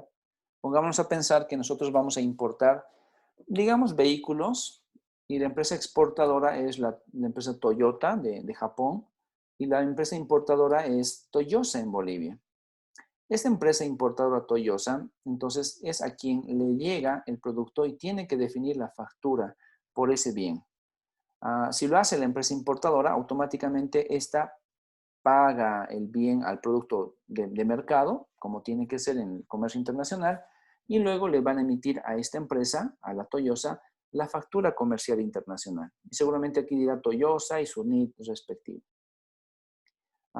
Luego, hay muchos datos que son necesarios respecto a el empaque, ¿no? Cómo es que ha sido empacado el producto y cómo es que ha llegado. Nos dice la mercancía, tiene que tener, por ejemplo, las dimensiones del empaque o del embalaje. Aquí dicen el embalaje. También el tema del peso, ¿no? Tal y cual ha sido identificado en este embalaje, ¿no?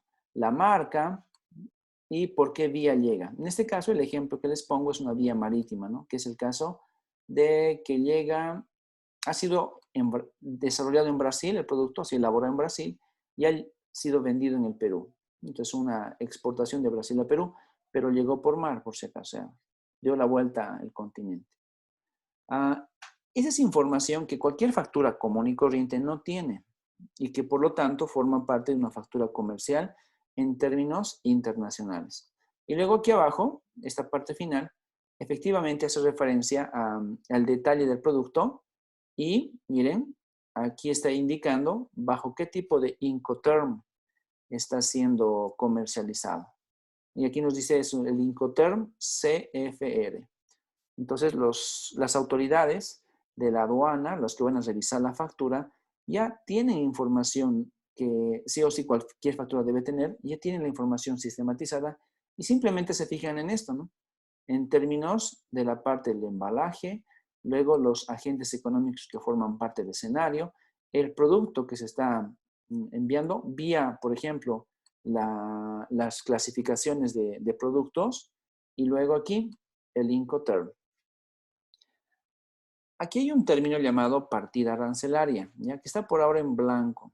Es que la partida arancelaria se llama las partidas de tipo Nandina. Esas partidas Nandina son propias de Latinoamérica. Entonces, los países tienen sus propias partidas arancelarias o definiciones arancelarias para la parte de la import y exportación de productos. Y en Latinoamérica se ha acostumbrado a utilizar los códigos Nandina. En el mundo existen también los códigos del comercio internacional uniforme, pero eso los vamos a ver más adelante. Solo para que vean, existe también en la factura las partidas arancelarias. Estos son igual una colección de números, ¿ya? Que aparecen más o menos así, como esto. Son numeritos que son coleccionados, así como 9, 2, 0, etc. Y cada primer número significa un tipo de producto. Cada segundo número un subtipo del mismo producto y así sucesivamente. Las partidas las vemos básicamente más adelante. La moneda en la cual ha sido comercializada y el precio total, ¿ya? Son elementos fundamentales que cualquier factura debe tener necesariamente. Ahora sí, el transporte. Cuando hablamos del tema de transporte, chicos, el contrato de transporte que se tiene que utilizar como parte de la documentación se llama la Carta Porte Internacional. ¿Ya? Ese es el nombre que tiene. Y esta Carta Porte Internacional es un documento que igual, lo mismo que en la factura internacional, tiene información necesaria que sí o sí debemos identificar. Como por ejemplo, el término de identificar si está en la condición CMR, ¿no? Que es un tipo de comercio y que se aplica sobre todo al término marítimo, ¿no? Y aquí nos explica que estamos utilizando tal tipo de convenio en el contrato de transporte internacional de mercancías. Por carretera, CMR es por carretera. Hay unas siglas similar cuando vemos el tema de transporte marítimo. Creo que está más adelante, en las diapositivas adelante. Entonces, hay mucha información, ¿no? Que cualquier documento de tipo carta porte internacional debe llenarse. ¿no? Aquí eso es un poco más legible para ustedes. Dice, por ejemplo, es el remitente con nombres completos, el consignatario, o sea, a quién le va a llegar, lugar, fecha, documentos anexos y demás.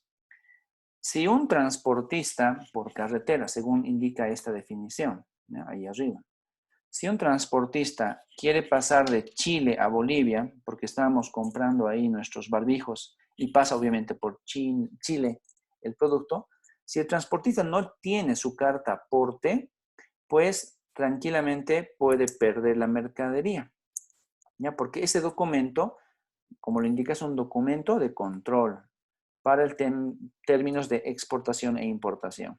Así que, ojo, cuando ustedes tengan su empresa de transporte, tienen que velar porque cada transportista sí o sí lleve como parte de los documentos la carta aporte, se llama, ¿ya? Y además, si ustedes van a ser los que están importando un producto y ustedes ya han pagado por el producto, cuando vaya a llegar el producto, chicos, vía el camión, tienen que esperar que el camionero, a quien han contratado, lleve su carta aporte y jamás pierde esa carta aporte. Es un documento fundamental, ¿ya? Es tan importante que, en serio, hay empresas de transporte que a veces se les fue, se perdió, algo pasó con la carta aporte y tuvieron que perder toda la mercadería que llevaba ese camión. E inclusive a veces pueden perder hasta el camión, porque puede ser identificado como si fuera contrabando. Ese es un documento importante. Aquí hay algunas cláusulas que, bueno, depende del documento también. Este es un ejemplo, ya no es que sea necesariamente el documento que aplican todos. Es un documento, un ejemplo de una empresa importadora que trae productos del Perú, ¿ya? Así que es un ejemplo más, no es que todos son así. Al margen de la carta porte, también existe esto. Este es para términos aéreos. Así que esta es una carta aporte aérea. Les decía al principio que básicamente cuando alguien está importando un producto, la importación implica varios tipos de transporte, ¿no? Porque si voy a traer el producto desde China, pues de China hasta el mar necesita un transporte terrestre.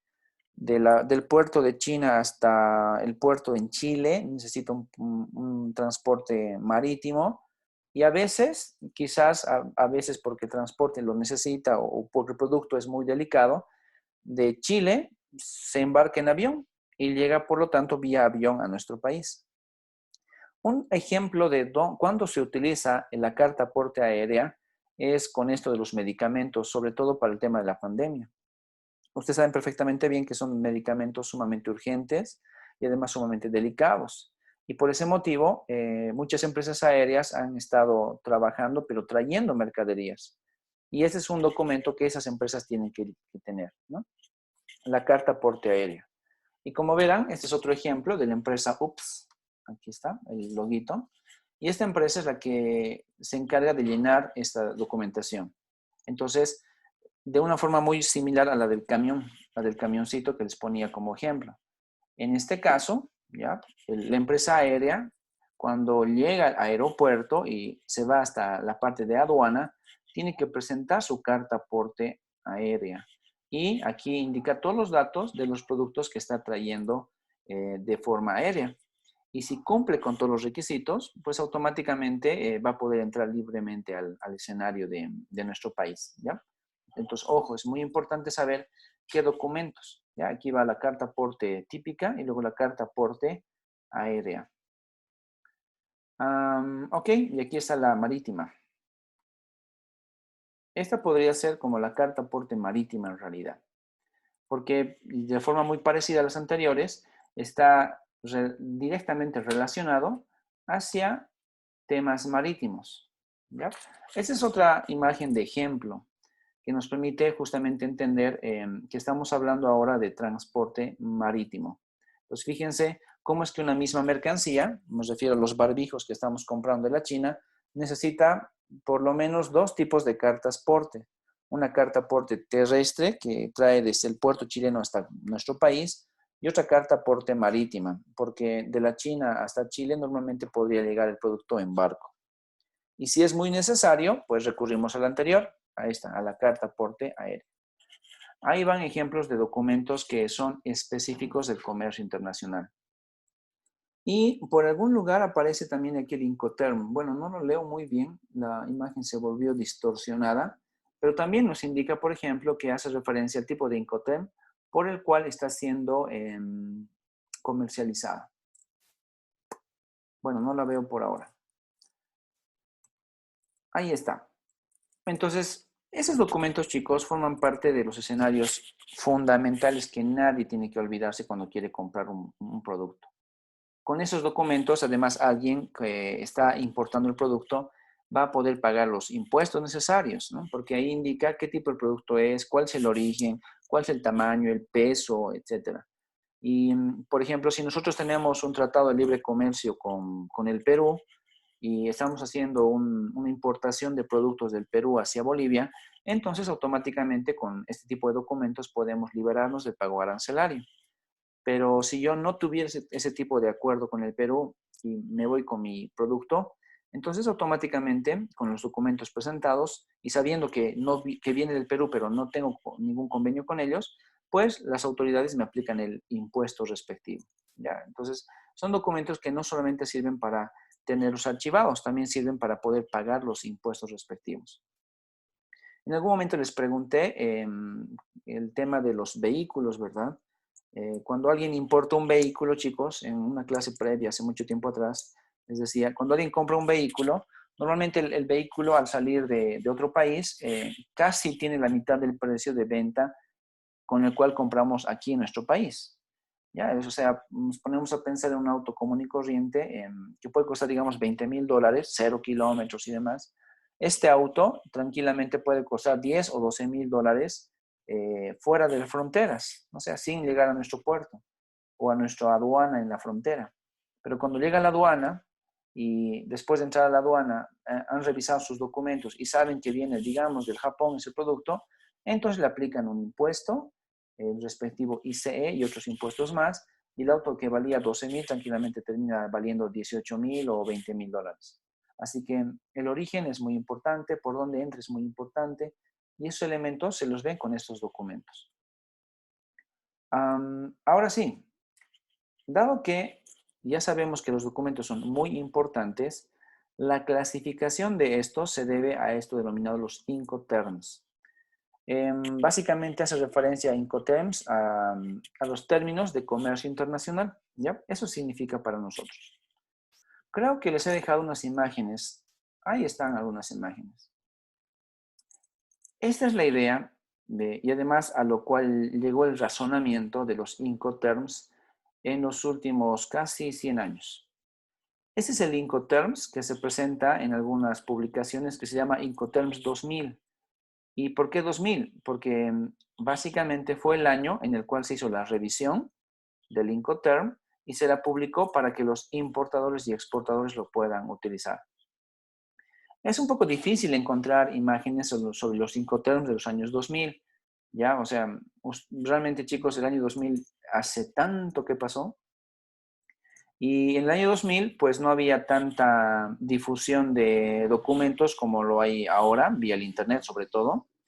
Y los documentos, por lo tanto, eran impresos. Ya ese es un documento escaneado de otro que estaba impreso. Por eso es que hay algunos detalles que no se los nota bastante bien. Pero como Nicolás nos comentaba y Nicole también al principio de la clase, estos se organizan según grupos, ¿no? Y esos grupos dependen de letras. Por ejemplo, las letras son estas. La letra E, ¿ya? Que recuerden, les estoy mostrando el del año 2000. Hay uno de 2010 y otro de 2020. La segunda letra es la F, la tercera es la C y la cuarta es la D. ¿Ya? Hay 4 letras según las cuales ordenamos el comercio. Y esta vez siendo muy específicos con la relación del comercio internacional. O sea, porque ahora no nos fijamos en las teorías, sino que nos fijamos específicamente en la forma en la cual la gente está comprando y vendiendo productos. Normalmente, la diferencia se la da a este nivel. ¿Ya? Les muestro esto del 2000, que no cambia mucho respecto al 2010 y al 2020, porque en todos los casos, la misma institución es la que nos manda la norma para aplicarla. Y fíjense, cuando hablamos de export, básicamente estamos viendo que el vendedor no participa de nada, ¿ya? El vendedor, el verde. El vendedor no se ocupa de nada, él simplemente deja el producto en la fábrica. Aquí está la fábrica. Y desde la fábrica, el comprador se hace cargo. Ya es como muchos bolivianos hacen esto cuando se van a la China. Por ejemplo, tengo algunos colegas y ex estudiantes inclusive que importan muchos productos novedosos, pero ellos se van a la China, a la empresa en la China, y cuando están visitando la empresa ahí en la China, compran el producto, ¿no? Y ellos se vienen junto con el producto. Por lo tanto, ese es un tipo de comercio denominado export, ¿ya?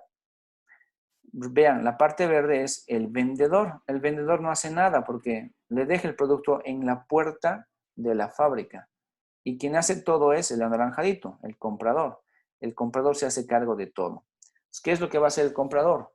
Va a llevar el producto vía un tren, un camión, un avión, lo que sea, hasta un puerto de aduanas, ¿no? Una zona de aduana. Normalmente pensando esto en que estamos hablando de la China y de Bolivia. Y entonces lo va a llevar hasta un puerto en la China. Y en ese puerto, básicamente, lo podemos dejar en los almacenes el producto o lo llevamos a los almacenes y le pedimos que carguen los productos hasta esto, que hace referencia a un barquito, por si acaso. Es un barquito. Si el producto sube al barco y una vez que sube al barco, es trasladado del lugar de origen al lugar de destino. Y aquí podemos dejar el producto dentro del barco y alguien se ocupa de bajar del barco, hacer el papeleo y llevárselo. Como es export, el dueño se hace cargo de bajar el producto del barco, aquí hace los papeleos necesarios en aduanas y luego, vía un transporte, se lo lleva el producto hasta su propia fábrica, ¿ya?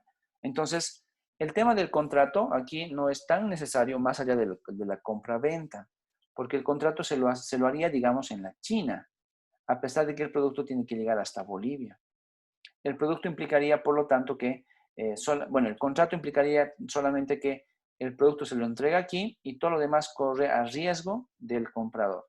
Obviamente, el precio que paga el comprador es bastante más bajo, porque no le está cargando con la responsabilidad al vendedor de que pague los seguros de transporte hasta el puerto, de transporte de puerto a puerto y de transporte de puerto hasta la fábrica. Todo esto es riesgo del comprador. Luego vemos la parte F, ¿ya? Donde la más utilizada es la FOB, ¿ya? Las otras son importantes, el detalle se los he dejado en el manual para que lo vayamos revisando con calma, pero la más utilizada es la FOB. ¿Por qué? Porque miren, cuando es FCA, dice que sale de la empresa y llega al transporte. Subo el producto al camión y ahora pertenece al importador. La FAS, saco el producto de mi empresa, lo subo al transporte y lo dejo en el puerto, ahí para que lo puedan cargar. Hasta ahí soy responsable. De que suba al barco y viaje todo lo demás, pues eso es responsabilidad del comprador. Y la más utilizada es la FOB. ¿Qué es la FOB? Pues en este caso, si ven la flecha, es que el vendedor saca el producto de su empresa, la lleva vía un transporte hasta el puerto y hace que el producto suba al barco. Y cuando el producto ya está en el barco, pues se deshace de la responsabilidad y todo lo que viene en adelante es responsabilidad del comprador. Mira, aquí es fácil de determinar, es decir, tu producto ya está en el barco.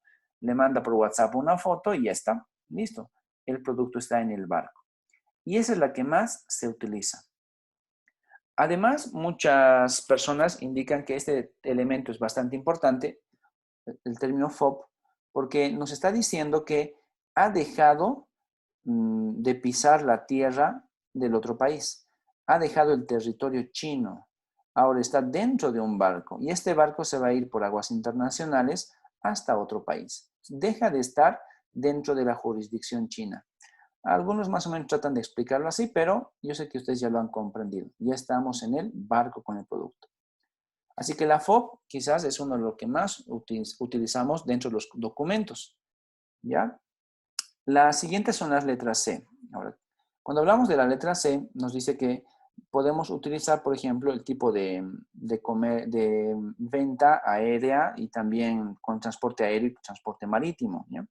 Es un poco, puede implicar un poco de los dos, pero viendo las flechitas hasta dónde llega y hasta dónde podría llegar, más o menos trata de decirnos que el CFR y el CIF, ya donde el CIF es el más utilizado, nos dice que el vendedor lleva el producto hacia el barco, se ocupa y se encarga, en realidad tiene la responsabilidad de que el producto llegue inclusive hasta el puerto final. Y una vez que llega al puerto final, recién, ha pagado esto también el seguro obviamente, recién el vendedor se libera. Y cuando llega al puerto final, entonces el comprador se hace cargo, ¿ya? Y esto nos dice que puede ser dado inclusive para distintas modalidades de transporte. Otras son la CPT y la CIP, que se darán cuenta llega igual, en modalidad distinta de transporte, llega hasta inclusive la aduana del otro país. La última es la D, la opción D. Esta opción D, quizás la más cómoda, sería la DDP, ¿ya? Esta es la más cómoda para el importador. Cuando quizás es muy parecida al proceso de que nosotros compramos algo por internet y nos llegan a la puerta de nuestra casa. Y eso es quizás lo más parecido. Entonces, yo quiero comprarme, digamos, una computadora nueva, y lo único que quiero hacer es pagar por el producto y que me llegue a mi casa, ¿ya? Quiero que me llegue a mi casa. Y aquí es donde llega a mi casa. Entonces, yo pago por el producto y el vendedor se ocupa de hacer la entrega respectiva. Y llega hasta, básicamente, mi casa en este caso. O la fábrica, ¿no? La empresa, la fábrica en el país de destino. Esta es quizás la más cómoda para alguien que no quiere tener ningún tipo de riesgo. Y quien asume el riesgo total, por lo tanto, es el vendedor. Pero ojo, como sabemos muy bien, quien tiene más riesgo también te cobra más.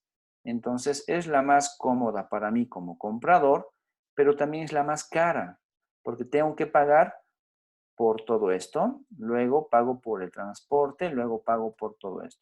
No lo hago yo, solo pongo la plata, pero pongo mucho más de lo que debería hacer si eligiera cualquier otro tipo de Incoterm. Ahora, les he mostrado con relativo detalle esta diapositiva para que vean que no hay mucha diferencia si lo comparamos, por ejemplo, con el Incoterm del año 2010. Y esta es. Esta sí, el 2010 hay muchas empresas que nos ofrecen sus servicios. ¿Ya? Y en este caso vemos que efectivamente está muy parecida a la cosa. No ha cambiado mucho el X-Word, las Fs, las Cs y las Ds. Algunas cosas que pueden haber cambiado, voy a ir atrás un ratito, me voy para atrás, miren, algunos detallitos. Veo aquí tengo una E, tengo 3 Fs, tengo 4 Cs y 5 Ds, ¿ya? 1, 3, 4, 5. Y si comparo con lo que pasó en el año 2010, creo que no cambió nada. Sigue siendo 1, 3, ¿ven? 4, 1, 2, 3, 4, 5. Ok, no cambió prácticamente mucho la relación de uno con otro. Si bien los nombres no cambian respecto al tipo de Incoterm, hay algunas cositas que sí en los análisis se va identificando que cambian. Por ejemplo, el tema de algunos elementos como estos, ¿ya? De hasta dónde llega la responsabilidad del que vende, hasta dónde llega la responsabilidad del que compra, y además los transportes multimodales. O sea, que no solamente puede ser por avión, a veces también puede ser por tierra, por tren, por avión, por otro tipo de medios, etc. ¿Ya? Entonces, esto es lo que se va actualizando casi cada década.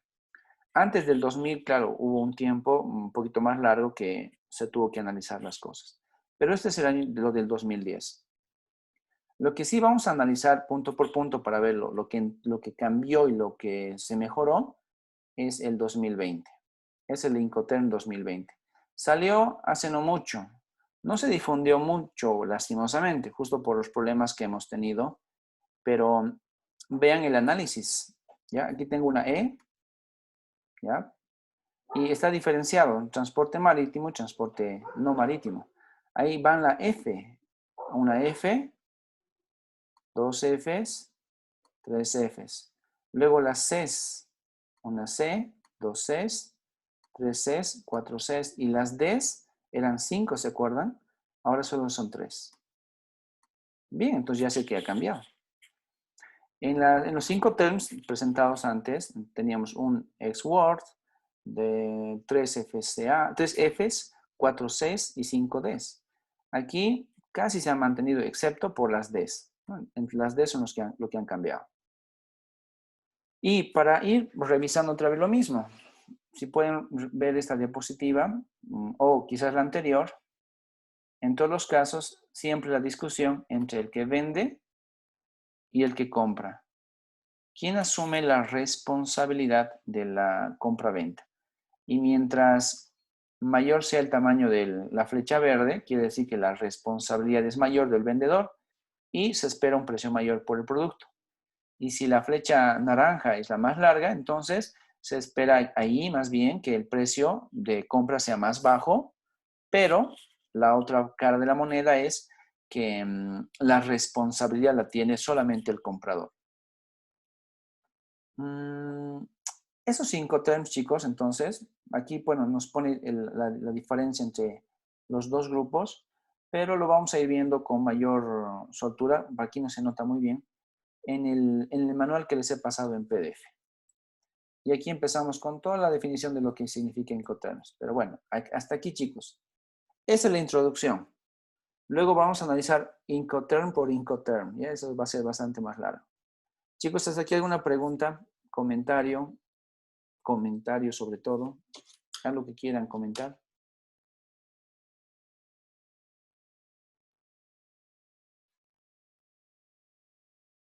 Dicen igual, digamos, el Incoterm que se elige, o sea, más allá, digamos, de qué tipo de transporte se utiliza, va a depender del producto o solamente de cuánto está dispuesto a pagar, digamos, el vendedor y el comprador. Sí, en eso tienes razón, es una muy buena pregunta, Natalia. Los Incoterms no se definen por producto, se definen por el acuerdo del productor y del comprador. Por ejemplo, si quiero comprar calaminas galvanizadas de Corea, puedo aplicar cualquiera de los 4 tipos de Incoterms, ¿ya? Pero eso depende ya de mi capacidad, ¿no?, de asumir el riesgo. Y así como puedo comprar calaminas galvanizadas de Corea, también podría comprar quizás algo coreano como chocolates coreanos, ¿ya? En un caso es un producto no perecedero y en otro es un producto sí perecedero. Entonces, igual aplico cualquier tipo de Incoterm. Quizás cómo justifico también esa respuesta es porque el Incoterm en sí mismo no es una norma, sino es una forma de organizar administrativamente la burocracia comercial. De tal forma de que cuando alguien elige un Incoterm, ya sabe cuáles van a ser los pasos que tiene que seguir y además cuál es su responsabilidad. ¿Ya? Entonces, normalmente va por ahí, pero no se mete con tipos de productos. Y también tampoco se mete con precios, por si acaso. Cuando les comentaba lo de precios, es por el hecho de que ¿quién paga qué cosa? Si el producto que voy a comprar es esa calamina galvanizada y aplico yo el XWord, que es esta primerita de acá arriba, entonces yo soy, como comprador, el que compra la mercadería, me puede valer 100 pesos, pero yo tengo que pagar por sacar el producto desde la fábrica hasta el puerto, ¿ya?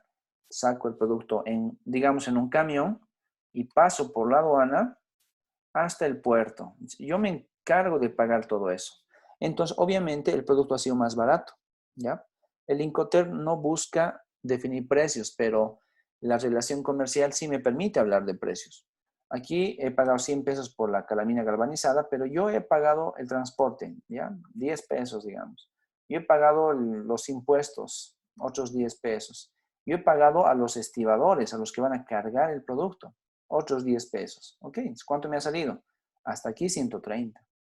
Luego yo he pagado el seguro por el viaje de puerto a puerto. Aquí me dice que puede ser por avión, por barco, por tren, un camioncito también me lo pone por acá. Todo el transporte de país a país aparece aquí y yo lo estoy pagando, ¿no? Entonces voy pagando elemento a elemento y eso hace que el producto al final siempre sea más barato de lo que pude haber yo pagado si elegía, por ejemplo, el DDP. Porque en el DDP, ¿qué es lo que pasa? Que yo solamente me ocupo de recibir el producto, pero no me ocupo de nada más. El vendedor es el que paga por el transporte, la aduana, el estivaje, el desestivaje y todo lo demás. Ya, así que va por ahí. ¿Ya? Ojo, les repito. Ya, y Licen, una pregunta Sí, más. sí, dime. Digamos, si yo soy una empresa exportadora, ¿es como que las empresas siempre eligen un tipo de Incoterm con el que trabajar? O sea, digamos, tal vez si soy exportador y digo, no, mira, yo solamente trabajo con X-Words, digamos, por ejemplo. O como que va variando con cada empresa importadora, o sea, como que el trato. Ah, ya. No, como son reglas del juego, depende en realidad del trato que se vaya a aplicar. O sea, y esa es una negociación entre el exportador y el importador. Por ejemplo, si tú eres la empresa y tú estás en... ¿Qué país eres, Natalia? Alemania. Ok, tú estás en Alemania y yo estoy aquí en Bolivia. Y si tú me dices que solo trabajas con X-Word, ¿no? Entonces, yo, Bolivia, tengo que ver si me conviene o no. Porque si tú solo trabajas con X-Word y tú eres la que está vendiendo, significa que yo, desde Bolivia, tengo que irme hasta Alemania, ir a tu empresa y comprarte lo que tú vendes. ¿Qué vendías? Buñuelos, creo, ¿no? Sí, buñuelos, buñuelos. Buñuelos. Digamos, vendes buñuelos en Alemania. Yo tengo que ir hasta Alemania, te compro los buñuelos y yo me encargo de traer todo el producto. Entonces, si me conviene eso, pues te acepto el X-Word y hacemos el contrato de tipo X-Word. Pero quizás si no me conviene, pues busco otra opción. Y claro, tú también como empresa vendedora, la que está queriendo vender el producto, también sabe cuáles son sus limitaciones en términos burocráticos, ¿no? Porque todo esto es burocracia, se darán cuenta, es pura burocracia, no hay nada de teoría relevante, es burocracia y la forma de organizarnos para facilitar el comercio internacional. Y claro, normalmente también ahí podemos ver que hay muchas empresas que ya saben que la relación del comercio mundial se da a partir de 4 categorías básicas. Hay muchas intermedias, pero 4 son las más utilizadas. Les decía, las más utilizadas son esta, la del FOB, ya es la que con seguridad la mitad de las veces van a encontrar FOB. La otra es la SIP, ¿ya? La otra mitad de las veces van a encontrar SIP. Y luego la Export para algunos casos muy raros y la DDP para otros casos. O sea, entre Export y DDP yo tengo los dos casos así contrarios. En Export yo voy a la fábrica y compro desde ahí y en DDP la fábrica me la manda hasta mi dirección. Y luego en términos intermedios la FOB y la SIP, ¿no? Donde básicamente la diferencia entre FOB y SIP es que me lo deja dentro del barco aquí, con el estivaje mismo, o me lo deja hasta la salida del barco, cuando ya sale del barco por acá. Es la diferencia entre la C y la F, básicamente, ¿no? Las otras, vamos a ir viendo caso por caso, se van a dar cuenta que cada una de estas tiene una particularidad muy específica. Como por ejemplo, paga el transporte, pero no paga el seguro. Paga el seguro, pero no paga el transporte. Y luego paga el seguro y paga el transporte. ¿Ven? Ahí tengo 3. Y esos son los Incoterms intermedios que aparecen. Aunque, recuerden, FOB quizás es lo que más van a ver ustedes. La mitad del comercio mundial usa FOB. ¿Ya? Entonces, los chinos, por ejemplo, usan FOB porque ellos se encargan de llevar el producto hasta que está siendo subido al barco. Una vez que sube al barco el producto, ya se liberaron y ya, problema de usted, comprador. Yo ya le mandé el producto y aquí está la foto de que está en el barco. El término FOB también, si bien es un término marítimo, chicos, Bolivia lo aplica por si acaso. Bolivia y algunos países que no tienen mar. Pero en el caso boliviano, por lo menos hasta el año 2010, el caso FOB se lo aplicaba de la siguiente forma. Decíamos, Bolivia tiene FOB, pero básicamente tomando en cuenta la relación con el puerto chileno. Cualquier FOB, CIF o cualquier elemento FAS o CFR, siempre lo relacionábamos con el puerto chileno. ¿Por qué motivo? Porque Bolivia no tiene mar. ¿Ya? Entonces, si nosotros vendíamos, por ejemplo, ¿qué vendemos los bolivianos? Vendemos quinoa, vendemos quinoa. Si los bolivianos exportamos quinoa, ¿ya? Y exportamos a Alemania quinoa además, los alemanes nos quieren comprar quinoa. ¿Qué hacemos los bolivianos? Pues vendemos FOB y Quique. Suena raro porque Iquique no forma parte de Bolivia, pero exportamos FOB y Quique. Lo que no podemos hacer es exportar FOB, digamos, tambo quemado o algo así. Ahí las fronteras bolivianas no nos sirven. Sí o sí tenemos que llegar hasta un escenario marítimo. Decimos FOB Iquique o FOB Arica porque son los puertos más cercanos. Podríamos también decir Bolivia quiere hacer una exportación FOB, a ver, un puerto, Río de Janeiro, creo. Y claro, suena rarísimo ahí, pero se aplicaría para países como Bolivia que no tienen puerto marítimo. ¿Alguna pregunta más, chicos?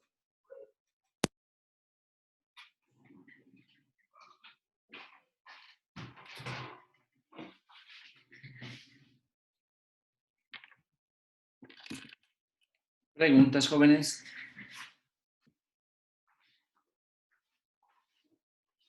Creo que no, Liz.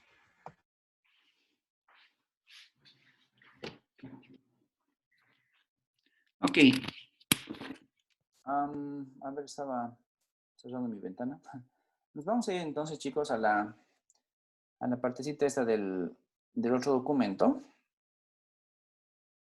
Esto que les he mandado. ¿Ya? Bien, esta es la versión quizás la más bonita y la más actual que he encontrado para que podamos justamente utilizar la última versión.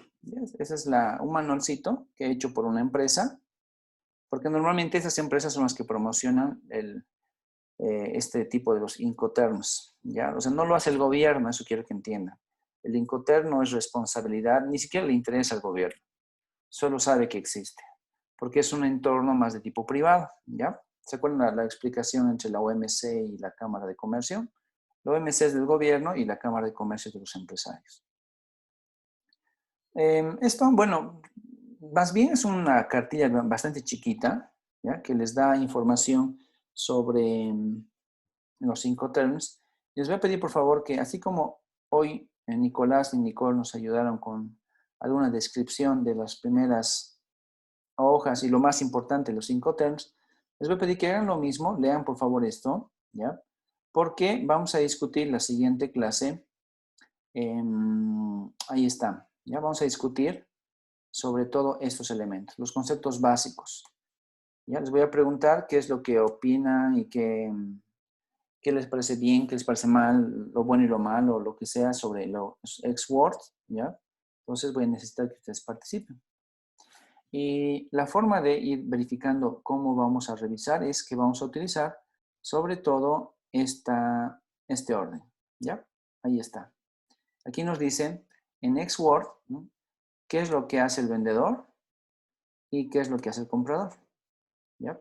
El vendedor obviamente produce, ¿no? y hasta te emite el documento de exportación y luego el comprador lo que hace es, tiene que cumplir con todo esto hasta llegar a su destino. Y notarán que en todo esto básicamente implica el trabajo en aduanas, el hecho de que va a tener sí o sí sus documentos identificados para poder pasar por las aduanas y demás. ¿Ya? Así que vean, es bastante sencillo la denominación de cada tipo de Incoterm y aquí está explicado punto por punto. Lean por favor esto. La clase de mañana vamos a ver por lo menos la mitad. Me refiero a la letra E y la letra F. Así que el FOB, por ejemplo, va a ser un elemento que sí o sí tenemos que discutir. Les voy a pedir, por ejemplo, algunos, no sé, que se inventen casos de cómo aplicarían algún tipo de Incoterm. ¿De acuerdo? ¿Se comprende, chicos? Sí, Liz. Ya. Les recomiendo que lean esto, que es el Incoterm 2020, porque en la presentación que les mostré hace algo de... se ha tratado de identificar qué cosas han cambiado entre el 2010 y 2020, pero ese no es el objetivo de este capítulo, porque el objetivo de este capítulo es que ustedes sepan usar un Incoterm, ¿ya? Para eso es que lo vamos a estudiar. Ok, jóvenes. Ya saben, E y F. La C lo vamos a dejar para pasado mañana y la C y la D. Y ahí terminaríamos con nuestro capítulo de Incoterms. Y ustedes se supone que luego deberían volverse expertos en identificar Incoterms para cada tipo de transporte que quieran realizar. ¿Ya? Ok, seguimos con 8. ¿Quién faltó? Sebastián faltó, ¿no? Ok, vamos a poner una falta a Sebastián. Bien, chicos, esto sería todo por hoy. Ya, tienen tarea. Lean, por favor, esto. Y nos vemos mañana. Gracias. Gracias, Lisa. Gracias, Lisa. Nos Chicos, vemos. hasta luego. Gracias, Lisen. Hasta luego. Chao, Nicole. Chao, Lisen. Chao, chicos. Mañana, Listen. Hasta mañana, que estén bien.